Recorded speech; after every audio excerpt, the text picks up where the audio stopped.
기도하시겠습니다. 주님 감사합니다. 사순절을 맞이하여 주님의 행적 따라가며 은혜를 누리게 하시니 감사드립니다. 하나님, 이 일이 이번 사순절뿐 아니라 우리 평생의 일이 되기를 원합니다. 주님 하신 말씀을 따라가고 주님 행하신 삶을 따르며 그렇게 날마다 주님과 닮아가며 우리 안에 지어놓으신 하나님의 형상 회복하여 가는 우리가 되게 하여 주시옵소서. 하나님, 우리 약함을 아십니다. 죄로 물든 마음과 생각 그리고 잘못된 행동으로 넘어질 때가 많지만 그럼에도 부족한 우리를 끝내 용납하시는 크신 주님 사랑 의지하여 이 시간 모였습니다. 힘과 능력을 더하사 끝내는 승리하는 우리 모두가 되게 하여 주시옵소서. 단에 세우신 목사님 위해 기도합니다. 지치지 않게 하시고 사순절 여정을 이끄시는데 부족함 없도록 주의 성령께서 든든히 지켜 주시옵소서. 모든 말씀 예수님의 귀하신 이름 받들어서 기도하였습니다. 아멘. 오늘 하나님께서 우리에게 주시는 말씀은 마태복음 24장입니다. 마태복음 24장 29절부터 35절까지의 말씀 함께 보시겠습니다.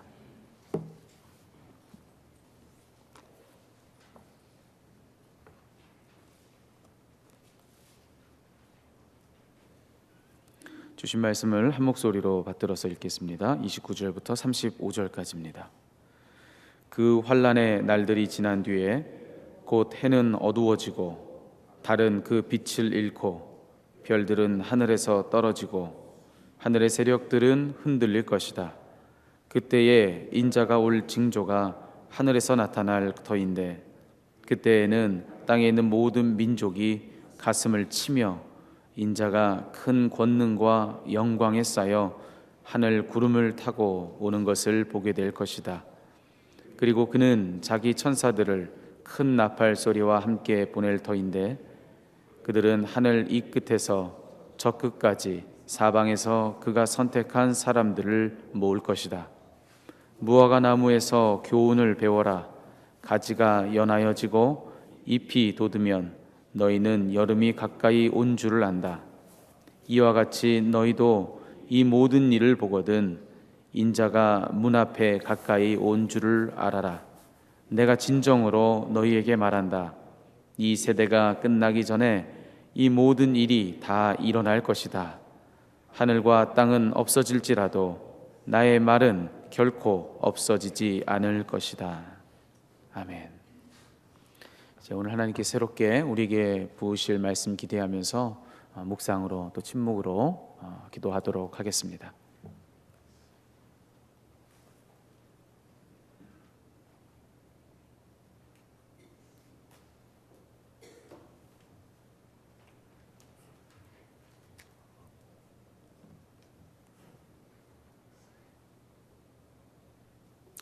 아멘. 이 아침에도 주의 이름으로 여러분들 기도의 자리로 나오신 거 환영하고요. 또 팟캐스트와 컴퓨터를 통해서 매일 말씀을 따라가고 있는 분들이 많이 계신 줄 압니다. 여러분들에게도 주의 은혜가 함께 하실 줄 믿습니다. 성전에 대한 심판의 말씀을 하고 난 다음 예수님은 재림의 말씀으로 넘어갑니다. 이미 어제 본 27절, 28절에서 잠시 운을 떼셨지요. 이제는 조금 더 자세히 말씀을 하시는데요. 29절에 보면 그 환난의 날들이 지난 뒤에 곧 해는 어두워지고 달은 그 빛을 잃고 별들은 하늘에서 떨어지고 하늘의 세력들은 흔들릴 것이다. 그렇게 말씀하시지요. 여기서 주님은 다시금 비유를 말씀하십니다. 예수께서 재림하시고 새하늘과 새 땅이 이루어지는 날에 어떤 일이 일어날지 정확히 그릴 수는 없는 일입니다. 안다 해도 묘사할 수가 없고요. 그리고 언어로 묘사한다 해도 그것을 읽는 사람들이 그걸 다 해명할 수가 없습니다. 장로 요한이 반모섬에서 환상을 보고 쓴 것이 요한계시록이지요. 지난 2000년 동안 이 요한계시록에 묘사된 것조차 다 풀지 못했습니다. 그럴 수가 없는 것입니다. 다만 그것을 읽고 오늘 우리에게 주시는 메시지를 찾으면 되는데요. 그렇게 하지 않고 그게 무슨 뜻인지 하나하나 시시콜콜 그 의미를 따지다가 이단으로 빠지는 사람들이 끊임없이 있었지요. 예수님의 재림은 그 재림의 날에 온 우주적인 격변이 일어날 것이라고 오늘 말씀하고 있습니다. 해가 어두워지고 달이 그 빛을 잃고 별들이 하늘에서 떨어지고 하늘의 세력이 흔들릴 것이다, 그렇게 말씀을 하셨는데, 이거 하나하나를 이게 무슨 일이라 그렇게 지적할 수는 없고요. 그래서는 안 되고요. 그 모든 일들이 의미하는 것은 우리 그 재림의 사건이 한 개인에게만 일어나는 것도 아니고 인류의 역사 안에서만 일어나는 것도 아니고요. 온 우주적인 우리가 아는 그 모든 지금 현재 관측할 수 있는 그 우주와 그리고 알지 못하는 그 모든 것을 포함하는 그런 사건이라는 거지요. 예수 그리스도는 온 우주와 하나님 나라의 왕이시기 때문에 그렇습니다. 온 우주가 새로워지는 사건인 동시에 재림은 또한 각 개인에게는 심판의 사건이고 인류 역사에게는 완성의 사건입니다. 그래서 30절 31절에서 이렇게 말씀하십니다. 그때에 인자가 올 징조가 하늘에서 나타날 터인데 그때에는 땅에 있는 모든 민족이 가슴을 치며 인자가 큰 권능과 영광에 쌓여 하늘 구름을 타고 오는 것을 보게 될 것이다. 그리고 그는 자기 천사들을 큰 나팔 소리와 함께 보낼 터인데 그들은 하늘 이 끝에서 저 끝까지 사방에서 그가 선택한 사람들을 모을 것이다. 우주적인 격변과 함께 먼저 인자가 올 징조가 나타난다고 말씀하시지요. 그것이 무엇인지에 대해서는 알지 못합니다. 볼 눈이 있는 사람에게는 볼 수 있는 징조가 나타날 것이라 생각하면 되겠습니다. 그 징조와 함께 인자가 큰 권능과 영광에 쌓여 하늘 구름을 타고 올 것이라 말하고 있습니다. 이것도 역시 비유이지요. 실제로 예수님이 손오공처럼 구름을 타고 오신다는 뜻으로 여기면 안 됩니다. 예언자 다니엘이 사용한 그 비유를 그대로 사용하심으로써 예수께서 온 우주의 왕으로서 그 온 우주의 왕다운 권위로서 드러날 것이라 그런 말씀이지요. 인자가 재림하면 여기에 오늘 말씀에 보면 두 가지 사건이 일어납니다. 첫째는 모든 민족이 가슴을 치며 통곡하게 될 것이라 그렇게 얘기를 하지요. 여기서 모든 민족은 많은 민족이라고 풀어야 할 것입니다. 하나님의 뜻을 떠나 죄악에 물들어 살고 있는 사람들을 가리키지요. 그들은 인자가 오는 것을 보며 가슴을 칠 것이라 말합니다. 회개할 때를 놓친 거지요. 진작에 회개했어야 하는데 죄악을 즐긴 것을 후회하는 것입니다. 그러나 때가 늦은 것이지요. 둘째는 선택받은 사람들이 마침내 구원을 받을 것이라 말씀합니다. 여기 선택된 사람들이라고 하는 말은 믿음으로 인해 택함을 받은 사람을 말합니다. 예수님은 혼인잔치에서 부름을 받은 사람은 많으나 선택된 사람은 적다 말씀하신 적이 있지요. 복음으로 초청받은 사람들, 회개하고 복음을 믿고 하나님 나라 안으로 들어오라고 하는 초청을 받은 사람은 많지만 그 복음에 응답해서 택함을 받은 사람은 많지 않다는 뜻입니다. 또한 성전 심판에 관한 말씀을 하시면서 24장 13절에 보면 그러나 끝까지 견디는 사람은 구원을 얻을 것이다 라고 말씀을 하시지요. 복음에 응답하고 끝까지 믿음을 지키는 사람들, 그 사람들이 구원으로 선택된 사람들입니다. 선택은 하나님의 예정만으로 이루어지는 것이 아닙니다. 인간의 응답과 믿음의 인내가 있어야 합니다. 물론 복음에 응답하고 믿음으로 인내하는 것조차도 하나님의 은혜의 도움 없이는 불가능합니다. 그렇기 때문에 어떤 사람들은 인간의 구원은 100% 하나님의 예정으로만 된다고 얘기를 하지만, 그러나 선택받은 사람들이 그 믿음의 과정을 겪어가면서 아무렇게나 하지 않아도 끝내 하나님의 선택이 우리에게 역할하는 것이 아니라 그 선택이 우리 중에 하나님의 은혜가 우리 중에 머물러 있을 수 있도록 우리가 해야 되는 책임도 있는 것이지요. 이 말씀에 우리 자신을 비추어 봅니다. 주님께서 재림하실 때까지 우리가 만약에 산다면, 그렇다면 우리는 과연 선택된 사람으로 남아 있을까요? 아니면 가슴을 치며 후회하게 될까요? 우리는 복음의 요청에 응답한 사람들이라는 점에서는 아직 선택된 사람의 명단에 이름을 올렸다 할 수 있습니다. 하지만 지금의 우리의 믿음이 구원할 만한 믿음인지 아닌지를 확인할 수는 없습니다. 여러 가지의 유혹과 방해에도 불구하고 끝까지 믿음을 지킬 수 있어야 합니다. 그것은 우리의 의지로 하는 것이 아니지요. 그렇다면 우리 구원은 믿음이 아니라 공로로 받는 것이라 그렇게 말할 수 있을 것입니다. 말장난처럼 들릴지 몰라도 끝까지 믿음을 지키는 것은 오직 믿음으로만 가능합니다. 우리를 구원할 만한 믿음이라면 우리를 끝까지 지켜줄 것입니다. 그 믿음은 매일같이 주님과 동행하는 믿음입니다. 마음과 영혼 깊이 주님을 믿고 의지하는 믿음입니다. 보이지 않는 하나님을 보는 것처럼 믿었다는 그 모세와 같이 믿는 것입니다. 반면에 형식적인 믿음 혹은 이기적인 믿음, 나 중심의 믿음, 하나님이 아니라 나 중심의 믿음, 그리고 기복적인 믿음, 이 세상에서 잘되고 축복받는 그것이 목적인 믿음, 혹은 교리적인 믿음, 교리만 배워서 그것을 암송하는 것으로, 기억하는 것으로 믿음이 되었다고 생각하는 그런 믿음은 우리를 구원하지 못할 것입니다. 그런 믿음은 강한 유혹에 쉽게 넘어지고 타협하게 될 것이고 극심한 환난을 견디지 못합니다. 그러므로 복음을 거부한 사람들이 인자가 올 때에 가슴을 친다고 했는데, 그런데 구원하지 못할 믿음에 안주하고 이거면 됐다고 생각하고 그렇게 살아갔던 사람들도 인자가 오실 때 가슴을 치게 될 것입니다. 이어서 예수님은 간단한 비유 하나를 말씀하시지요. 32절 33절에 보면 무화과 나무에서 교훈을 배워라. 가지가 연하여지고 잎이 돋으면 너희는 여름이 가까이 온 줄을 안다.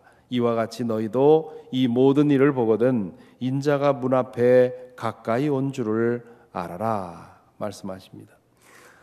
이 비유는 지난 반세기 동안 가장 심각한 오해의 대상이었고 그 오해는 지금도 여전히 정설처럼 가르쳐지고 있습니다. 그들의 해석에 의하면 무화과 나무는 이스라엘을 가리키는 것이고 가지가 연하여지고 잎이 돋는 것은 이스라엘의 회복을 의미하는 것이라고 생각을 합니다. 지난 2000년 동안 존재하지 않았던 이스라엘이라는 국가가 1948년에 재건이 되었는데 바로 그것을 예언한 것이라고 그렇게 해석을 하지요.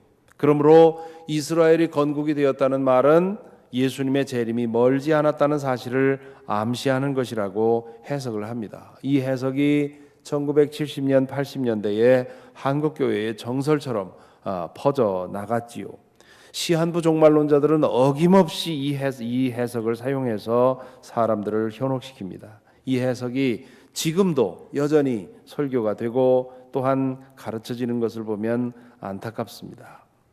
이것은 비유 해석의 기본을 무시한 해석입니다. 예수님의 비유는 그렇게 하나하나 그것이 무슨 뜻인지를 알레고리적으로 해석하도록 의도된 것이 아닙니다. 주님께서는 비유를 통해서 오직 한 가지의 그 메시지만을 전하시는데요. 주님께서 이 비유를 통해서 우리에게 전해주시는 것은 분별을 하라는 것이지요. 땅이 꽁꽁 얼어 있어도 그리고 바람이 매서워도 나뭇가지 끝에 새순이 올라오는 것을 보면 봄이 오고 있음을 짐작하는 것 아닙니까? 달 주위에 커다란 달무리가 떠 있으면 2, 3일 내에 비가 오겠구나 짐작하는 것이지요. 그것처럼 시대의 징조를 주목하라는 말입니다. 신앙인의 덕목 중에 하나가 바로 분별력이지요. 믿음을 가진다는 말은 예수께서 수없이 말씀하신 것처럼 볼 눈을 가지는 것이고 들을 귀를 가지는 것입니다. 눈에 들어오는 모든 것 그 겉모양을 보고 판단하는 것이 아니라 그 눈에 들어오는 것을 통해서 꿰뚫어 보는 것이고, 귀에 들리는 모든 소리를 그냥 흘려보내는 것이 아니라 거기에서 들려오는 하나님의 음성을 듣는 것입니다. 그렇게 분별하는 눈, 분별하는 귀를 가질 때 우리는 징조를 놓치지 않을 것이고, 그런 눈과 귀를 가지면 재림의 징조를 알아볼 것이라는 말입니다. 그런데 이 분별에는 항상 조심성이 따른다는 것을 우리는 잊지 말아야 합니다. 분별하는 사람은 성급하게 판단하고 단정하지 않습니다. 분별을 의미하는 영어 단어 prudence라는 말은 분별이라는 뜻과 자제라는 뜻이 함께 내포되어 있습니다. 어떤 사람이 저 사람이 prudent하다 하는 말은 그 사람이 분별력 있다 하는 말도 되지만 신중하다는 말도 되지요. 이것처럼 시대의 징조를 분별하는 사람들은 쉽게 단정하거나 성급하게 결론을 내지 않습니다. 다만 어떤 일이 일어날지도 모른다고 하는 사실에 대해서 깨어 있고 준비되어 있습니다. 자신의 분별이 틀릴지도 모른다는 사실을 잊지 않습니다. 그렇기 때문에 쉽게 단정하거나 그렇게 행동하지 않습니다. 종말과 재림에 대해서 무엇인가를 알아냈다고 하면서 선전하는 사람들 끊임없이 있어 왔고요. 또 앞으로도 있을 텐데 이 사람들의 문제가 바로 여기에 있습니다. 재림의 징조를 분별한다는 말은 그럴지도 모를 미래에 대해서 자기를 깨어있게 하고 준비한다는 뜻입니다. 그런데 종말에 대해서, 재림에 대해서 선전하는 사람들은 절대로 그렇다고, 확실하다고, 이번에는 분명하다고 장담을 하지요. 사람들은 분별에 만족하지 못하는 경향이 있습니다. 장담하는 사람들을 좋아합니다. 100% 확실하다고 얘기하는 사람을 좋아합니다. 그로 인해서 지난 세월 동안 수많은 영적인 사기꾼들이 일어났고요. 그로 인해서 그들에게 현혹되어서 패가 망신한 사람들이 또한 적지 않았습니다. 이 분별력이 우리에게 있습니까? 꿰뚫어 보는 눈과 하나님의 음성을 분별하는 들을 귀가 우리에게 있습니까? 분별한 것에 자신을 준비시키지만 또한 그렇지 않을 상황에 대해서도 마음을 여는 신중함이 우리에게 있습니까? 믿음 좋은 사람은 흥분하고 덜렁거리고 단정하고 판단하고 성급하게 행동하는 오해를 버려야 합니다. 정말 믿음 좋은 사람은 침착하게 분별하고 그것에 대해서 심사숙고하고 신중하게 자신을 준비시키고 말을 아끼는 사람입니다. 그러한 덕이 우리 모두에게서 깊어지도록 힘써야 하겠습니다. 무화과 나무의 비유를 말씀하신 후에 주님은 다음과 같은 말씀을 덧붙이지요. 34절 35절에 보면 내가 진정으로 진정으로 너희에게 말한다. 이 세대가 끝나기 전에 이 모든 일이 다 일어날 것이다. 하늘과 땅은 없어질지라도 나의 말은 결코 없어지지 않을 것이다. 이 24장 전체의 말씀의 흐름을 볼 때 이 모든 일은 성전에 대한 심판을 뜻한다고 보아야 합니다. 지금까지 구체적으로 예언한 것은 성전에 대한 심판뿐이기 때문입니다. 예수께서 이 말씀을 하신 것이 주후 30년경이었는데요. 성전 심판의 예언이 이루어진 것은 70년에 일어났습니다. 40년 후에 주님께서 하신 예언이 그대로 이루어진 것입니다. 예수님의 말씀을 듣고 지금 듣고 있던 세대가 아직 살아있을 때 그 일이 일어난 것이지요. 예수께서 이 말씀을 하실 때 그게 글자 그대로 이루어지리라고 상상한 사람은 아무도 없을 것입니다. 요즘 노아라는 영화가 상영 중이고 거기에 대해서 교회의 그 기독교인들의 그 부정적인 평이 계속 올라오고 있는데요. 그게 성서의 말씀을 성서의 이야기를 있는 그대로 최대한 그걸 충실하게 그 스토리화한 것이 아니라 그것을 무슨 판타지 영화처럼 그렇게 인물과 배경만 성경에서 따왔지 그 메시지와 모든 것은 잘못되었다. 이건 기독교 영화가 아니다 하는 그런 비판이 많이 올라오고 있고요. 그 인간을 구원한 것이 하나님이 아니라 노아처럼 그려져 있고, 노아가 너무 어두운 인물로 그려져 있고 뭐 등등 이런 여러 가지 비판들이 올라오고 있습니다. 그래서 이건 그 기독교 신앙적인 의미가 없다 그렇게 말을 많이 하는데, 저는 아직 보질 못해서 알 수가 없습니다만은 노아 시대에 노아가 물의 심판을 예고하면서 준비하라고 했을 때 그 말을 믿은 사람이 아무도 없지 않았습니까? 도대체 이루어질 수 없는 맑은 하늘에 이게 무슨 말이냐 하는 그런 생각을 했던 것이지요. 마찬가지로 성전에 돌 하나도 돌 위에 남지 않으리라고 하는 예수님의 말씀이 실현되리라고 상상이 되질 않았습니다. 통곡의 벽, 지금도 서구 사람들이 볼 수 있는 통곡의 벽에 가보면 그 벽을 쌓은 화강한 벽돌이 얼마나 큰지 보고 놀랍니다. 기중기도 없던 시절에 어떻게 그 거대한 돌덩이를 깎고 또 움직이고 쌓아 올렸는지 상상이 되지 않습니다. 그런데 그 돌들이 우리나라에서 집을 짓는 벽돌 정도라면 저 벽돌 위에 벽돌 하나 남지 않을 거다 하는 얘기는 쉽게 상상이 되는데, 그 어마어마한 화강암 돌덩어리가 하나도 남지 않고 무너지리라는 말을 그건 믿을 수가 없는 것이지요. 그런데 그 일이 일어나고 말았습니다.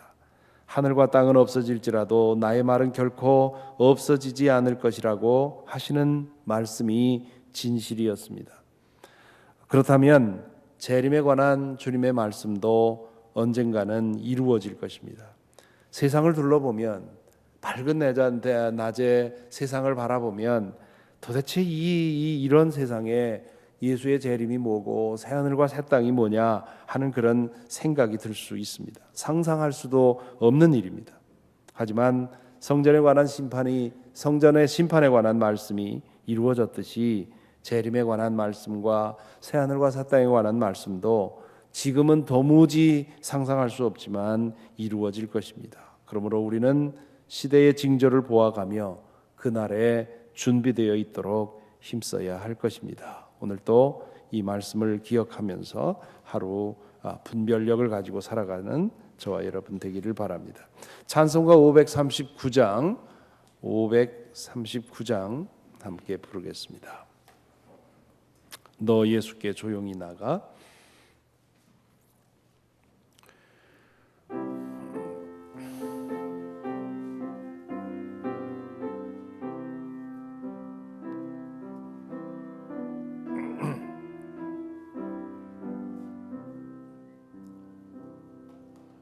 너 예수께 조용히 나가 내 모든 짐 내려놓고 주 십자가 사랑을 믿어 죄 사함을 너 받으라. 주 예수께 조용히 나가 내 마음을 쏟아놓으라. 늘은 미리 보시는 주님, 그는 은혜를 베푸시리. 주 예수의 은혜를 입어 내 슬픔이 없어지리. 내 이웃을 늘 사랑하여 너 받은 것 거저주라. 주 예수께 조용히 나가 내 마음을 쏟아놓으라. 늘은 미리 보시는 주님, 그는 해를 베푸시리. 주 예수를 친구로 삼아 늘 내 옆에 모시어라. 그 영원한 생명 샘물에 내 마른 목 죽이어라. 주 예수께 조용히 나가 내 마음을 쏟아놓으라. 늘은 미리 보시는 주님, 그는 해를 베푸시리. 너 주님과 사귀어 살면 새 생명이 넘치리라. 주 예수를 찾는 이 앞에 참 밝은 빛 비추어라. 주 예수께 조용히 나가 내 마음을 쏟아놓으라. 늘 은밀히 보시는 주님, 은혜를 베푸시리.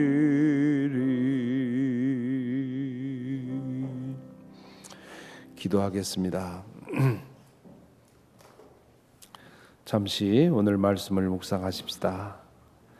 우리에게는 세상 끝날까지 우리를 지켜줄 구원할 만한 믿음이 있습니까? 우리 모두는 선택된 사람들로서 이 아침에 이 자리에 나왔습니다.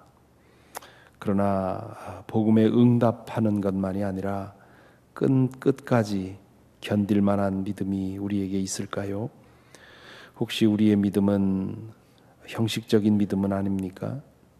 혹시 우리의 믿음은 하나님을 알고 예수 그리스도를 알기에 그분이 나의 생명이기에 믿는 믿음입니까? 아니면 내 자신의 어떤 필요를 위해서 예수님이 하나님이 필요해서 믿는 믿음입니까?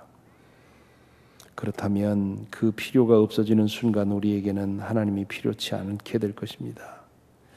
우리는 또한 무엇을 위해서 믿습니까? 이 세상에 복을 받고 우리가 원하는 것을 이루기 위해서 믿습니까? 그렇다면 환난이 닥쳐올 때 우리는 견딜 수가 없을 것입니다. 우리의 믿음이 예수 그리스도를 통해 하나님을 참되게 보고 하나님 그분 안에 있는 것만이 우리의 생명이기에 그러기에 믿는 것이 되어야만 우리는 세상 끝날까지 견딜 수 있을 것이고 또한 그 믿음이 우리를 구할 것입니다. 그 믿음이 우리에게 있기를 기도해야 될 것입니다. 또한 우리는 보는 눈과 들을 귀가 있습니까? 그 분별이 우리에게 있습니까? 우리 삶 속에 일어나는 일들을 통해서 이런저런 작고 큰 일을 통해서 하나님의 음성, 하나님께서 나에게 주시는 경고와 또한 나에게 주시는 안내의 말씀을 듣고 볼 수 있는 그런 분별력이 우리에게 있습니까? 그런 분별력과 그런 믿음을 우리가 구해야 되겠습니다. 이 시간 우리 함께 소리를 내서 기도할 때에 우리에게 그 믿음 주시옵소서. 세상 끝날까지 견딜 믿음 주시옵소서. 나의 필요를 위해 믿는 것이 아니라 주님을 알기에 주님이 나의 생명이기에 믿는 믿음 되게 하옵소서. 또한 이 땅에서 살아갈 때 하루하루 주님께서 주시는 그런 여러 가지 징조들, 여러 가지 사인들을 볼 수 있는 눈과 주님의 음성을 들을 수 있는 귀를 허락하옵소서. 그런 연습을 통해서 우리에게 재림의 징조가 나타날 때에 그것을 알아볼 수 있는 눈이 열릴 것입니다. 그 믿음을 구하는 기도 함께 이 시간 기도하겠습니다. 아버지 하나님 감사합니다. 이 아침에 저희를 깨워주시옵시고 또한 말씀을 허락하십니다. 아버지 하나님 오늘의 말씀을 통해서 우리 자신을 돌아봅니다. 우리의 믿음이 진실로 구원할 만한 믿음인지, 우리의 믿음이 세상 끝날까지 우리를 지켜줄 만한 믿음인지를 주님 앞에 이 시간 반성하며 주님에게 구합니다. 아버지 하나님 우리의 믿음을 참되게 하여 주옵소서. 우리의 믿음이 참되게 하여 주옵소서. 이 주님 안에서 하나님을 바라볼 수 있도록 인도하여 주시옵시고, 나의 필요를 위해서 믿는 믿음이 아니라 주님의 나라를 위해서, 주님의 영광을 위해서 믿는 믿음 될 수 있도록 주님 인도하여 주시옵소서. 주님 우리가 분별력 있는 믿음을 원합니다. 우리에게 볼 눈과 들을 귀를 허락하여 주시기를 구합니다. 하루를 살아가는 동안 주님께서 우리에게 말씀을 주시고 우리에게 또한 경고를 주실 때 그것을 알아볼 수 있고 또한 응답할 수 있고 그것을 행할 수 있는 믿음 허락해 주셔서 주님 우리가 믿음 안에서 온전한 걸음으로 매일매일 걸어갈 수 있도록 오 주님 우리를 지켜주시고 인도하여 주시옵소서. 오늘 우리의 공동의 기도 제목은 버지니아 연회 그리고 조영진 감독님을 위해서 그리고 많은 감리사님들 요즘 파송교회 목회자 파송을 위해서 여념이 없습니다. 이제 이동되는 교회들 또 이동되는 목회자들 파송되는 목회자들을 위해서 기도해야 되겠습니다. 올해의 이 파송이 정치적인 그런 것이 아니라 정말 교회를 위하고 목회자들을 위하고 그래서 이 파송을 통해서 교회들이 새로워지고 또한 목사님들도 새로운 그런 활력을 가지고 일할 수 있도록 지금 되어지고 있는 파송 절차를 위해서 기도해 주시고요. 또 우리 버지니아 연회 내에 있는 한인 교회들이 있습니다. 가나 연합감리교회, 버지니아 연합감리교회, 버지니아 비치에 있는 성가교회, 뉴포트 뉴스에 있는 성가교회, 그리고 김미애 목사님 심무하시는 성마가교회, 이현우 목사님 세빛교회, 그리고 리치몬드에 있는 엠마오 교회, 강현식 목사님 있는 애쉬번 한인교회, 그리고 헌던에 있는 와싱턴 제1교회, 이 땅에 있는 모든 교회를 위해 기도해야 되겠지만 그러나 특별히 이 시간 우리 연회 내에 있는 한인교회들 특별히 어렵고 힘든 교회들 발돋움하기 위해 힘쓰는 교회들 주님께서 축복하셔서 이 사순절 동안에 새 힘을 얻도록 기도해야 되겠습니다. 우리 마음을 담아 사랑하는 마음으로 우리 연회를 위해서 감독님을 위해서 그리고 교회를 위해서 기도하십시다. 기도하겠습니다. 아버지 하나님 이 땅에 교회를 세우시고 교회를 통해서 주님의 일을 이루시는 것 감사를 드립니다. 이 시간 주님 앞에 간절히 기도합니다. 이제 감독님과 버지니아 연회의 감리사님들 이제 새로운 파송을 위해서 힘쓰고 있습니다. 오 주님의 이 과정을 주님께서 붙들어 주시고 인도하여 주셔서 이 파송 과정을 통해서 교회가 새 힘을 얻을 수 있도록 인도하시고 목회자들도 새로운 활력을 가지고 일할 수 있도록 주님 붙들어 주시고 인도하여 주옵소서. 오 주님 우리 연회 안에 있는 한인교회들을 위해 기도합니다. 가나교회를 위해 기도합니다. 오 주님이여 버지니아 교회를 위해 기도합니다. 성가교회를 위해 기도합니다. 아버지 하나님이여 어렵고 힘들지만 주님께서 붙들어 주셔서 발돋움할 수 있도록 주님 인도하여 주옵소서. 성마가 교회를 위해 기도합니다. 새빛교회 엠마오 교회를 위해 기도합니다. 애쉬번 교회와 와싱턴 한인교회 와싱턴 제1교회를 위해 기도합니다. 아버지 하나님 주님께서 세우신 교회들이오니 주님 그 교회를 붙들어 주시옵시고 목회자와 평신도 리더들을 주님 잡아주셔서 주님의 영광의 빛을 드러내는 거룩한 교회로 주님 새롭게 하여 주시옵시고 특별히 목회자들 붙들어 주셔서 지치지 않게 하여 주시옵시고 하늘로부터 내려주시는 그 은혜를 힘입어서 매일매일 힘있게 주님 사명감을 가지고 일을 감당할 수 있도록 오 주여 붙들어 주시옵소서.